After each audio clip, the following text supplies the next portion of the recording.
Hi, welcome again. I'm here again, DLG Reppin, your host, your guy. Reppin spelt Delta Echo Lima. Alright, Delta Lima Gyro. That's DLG. Reppin spelt Romeo Echo Papa Indigo November. This is your host again, your guy again. And this is Leeds United v Arsenal preview, which finished Leeds United 0, Arsenal 0. And my player ratings coming up, as well as the substitution, the manager gets a rating, and the ref.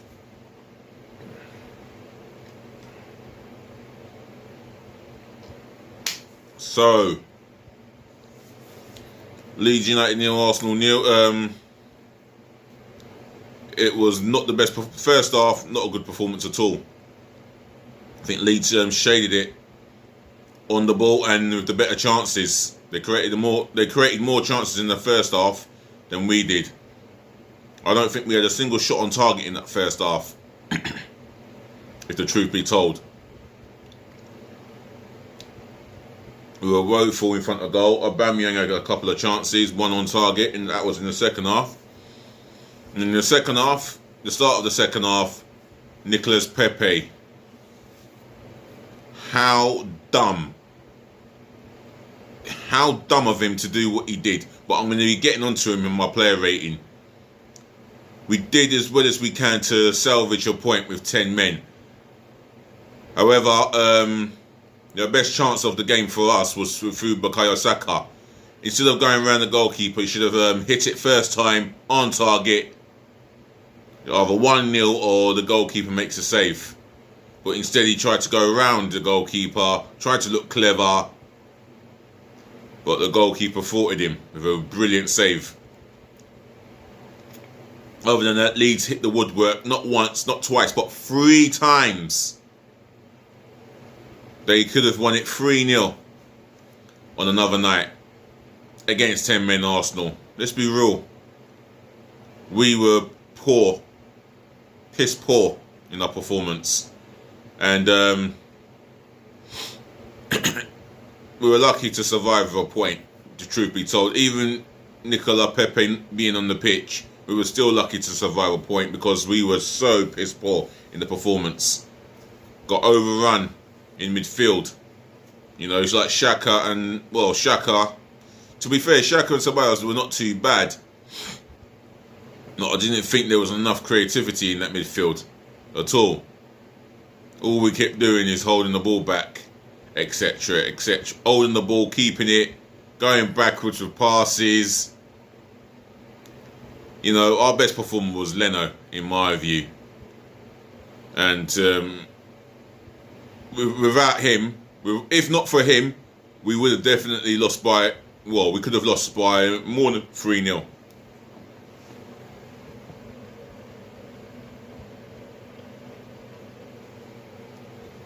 Excuse me.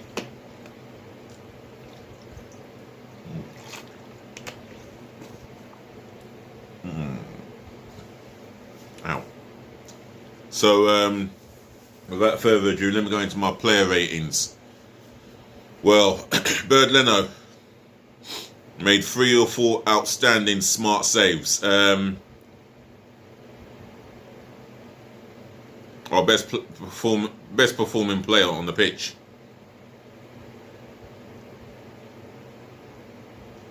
I'm going to give him a 7. He was the only bright spark in that team. If not for his saves, we could have been right out of sight. And he proved that he was one of our best players last season, and maybe deserved to win Player of the Year for the saves that he made throughout last season. He gets a 7. All right, the back 4, Bellerin.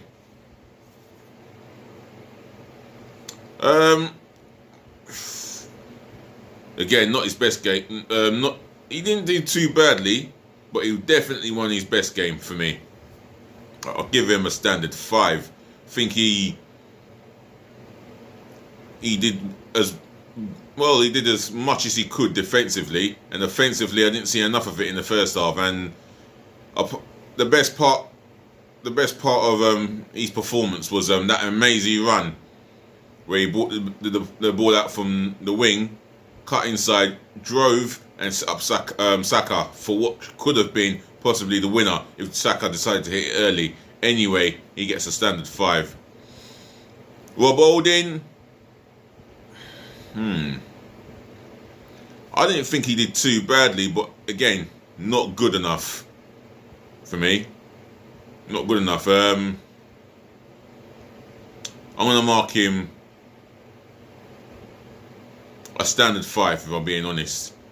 Not one of these. Well, not too much that they've done. There's I couldn't say Bamford was troubling him a lot. I couldn't say how many times Rob Holding did what he had to do, but he was, well, I won't say solid, but he was unscathed as such. But definitely on the ball, wasted more than a couple of passes when he's gone long and tried to force the play. For me, he gets a 5. Gabriel Magalhaes, I'm going to give him a 4.5. He made a couple of mistakes, gave the ball away a couple of times. He weren't the Magalhaes that we saw earlier this season. However, he's been our best overall performing centre-back. But on a poor performance, you get a 4.5 for me. Because I didn't see the good in you, really. And there was times where he was out of position as well. There was a moment where he was out of position. Not that Leeds really capitalised as such. But on another night, it could have been a different matter. 4.5. Kieran Tierney, well, maybe he was just the best out of the four of the defenders. He literally tried to get forward as much as he could. Defensively, as steady as they come. Especially when defending against 10 men, he did as good as he could. He did the best that he could, really, in a terrible situation that we were in, thanks to the idiotic man. I'm gonna get onto him in a minute. I can't wait to rinse him. But other than that, he gets I'll give him a standard 5. No, I'm going to give Tierney a 5.5. I thought he was slightly better than the rest of the defenders. Right, midfield. The two in the midfield. Dani Ceballos. Oh, wasted passes. 2 passes that went off for a throw-in. Oh, and let me go back to Bellerin. Another foul throw. That's the third one this season. Shocking. Anyway, back to Ceballos. Dani Ceballos. He's not well, he drinks Australia, he eats paella, the boy's fucking magic. Well, he's not exactly pulling notes, and he's definitely not producing enough magic. He put in some tackles. I will say that. He wasn't bad. I didn't think he was bad. I thought he was one of our better performers in the first half. Maybe the best Arsenal performer in that first half. 5.5 for him because of the wasted balls he gave away or passed it out of play. And I think, you know what? I think overall he gets a 6 because I think he was one of our better performers. Granit Xhaka alongside him. You can see he tried to get forward. He tried to spark an attack, but the movement was not enough in the offensive point of view, in the offensive side of our game. So lack of creativity, and Xhaka even tried to spark an attack. He wasn't too bad defensively. He was quite disciplined. I thought he was in the right position at the right times, and you know, did everything he could the best that he could defensively. I will have to give him a 6. I'm going to give him a 6 here. I think the midfielders weren't too bad, but not the best.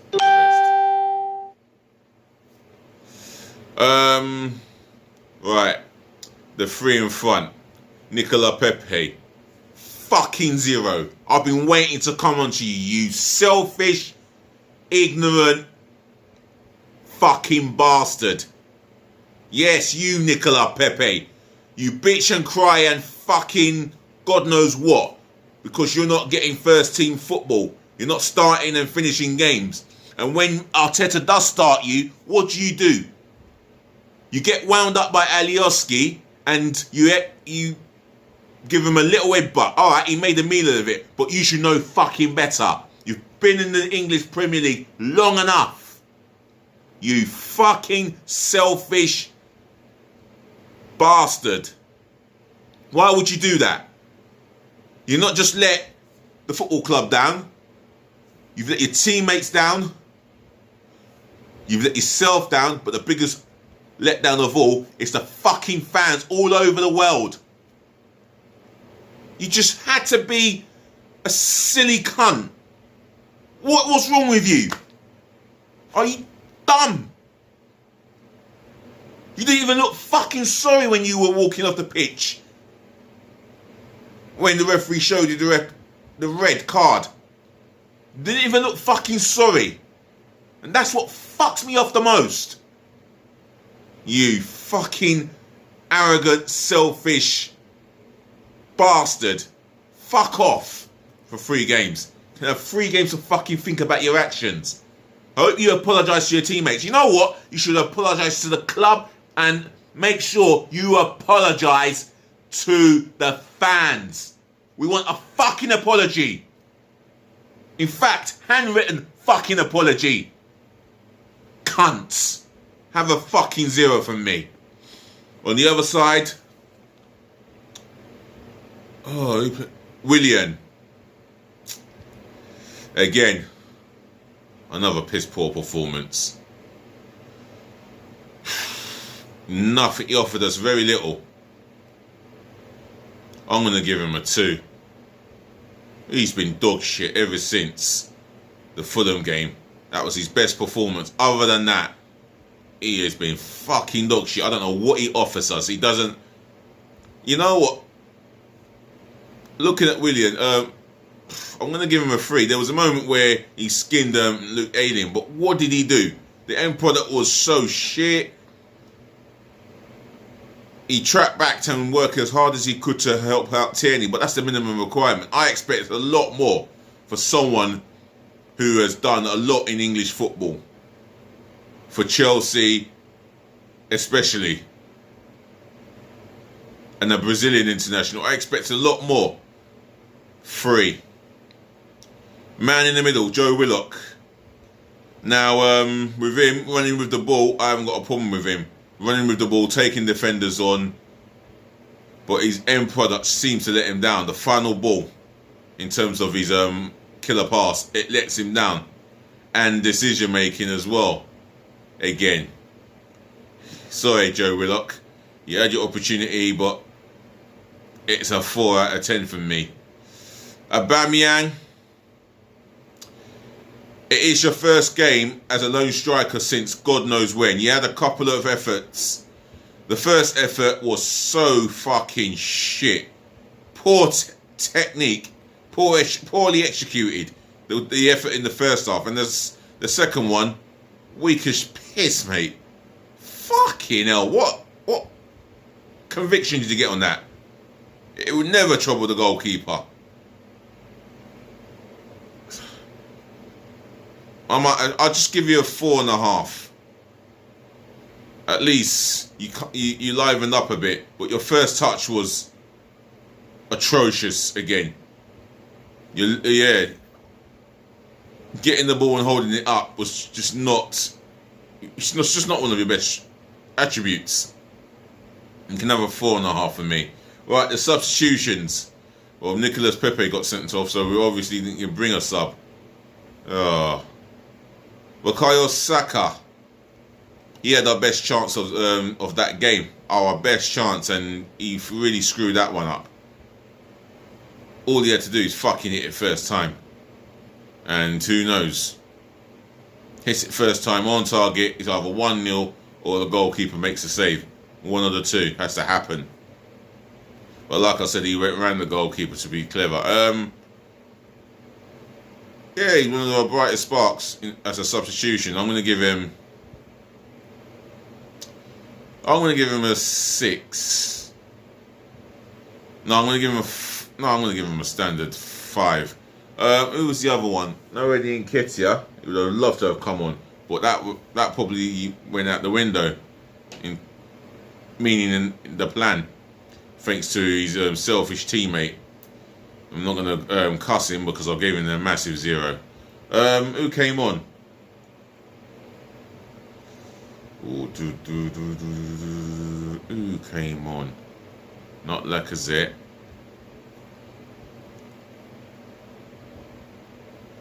Someone else came on. I can't remember his name. Someone help me out here. If you remember the second substitution before Maitland-Niles, because Maitland-Niles was the third. If you remember the second substitution, then leave it in the comment section below, Arsenal fans. Who came on?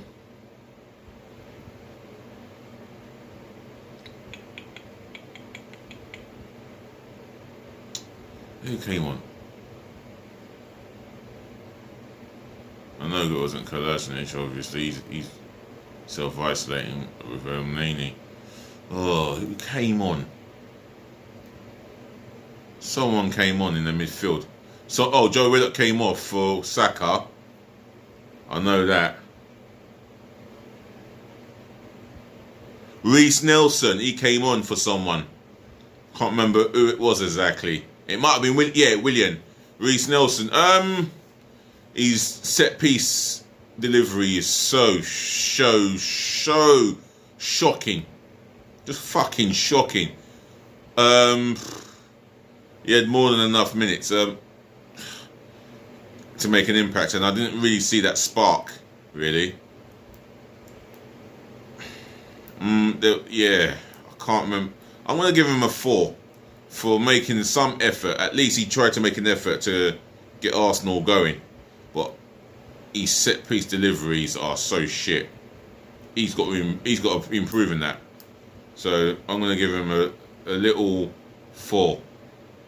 Ainsley Maitland-Niles, I'm going to mark him nothing because he came on with very little minutes to go, and I didn't see the point of bringing him on. Anyway, that's the substitutions done. My first team 11 done. Now manager Mikel Arteta. Well, I praise him for the lone striker being Aubameyang and the back 4. The performances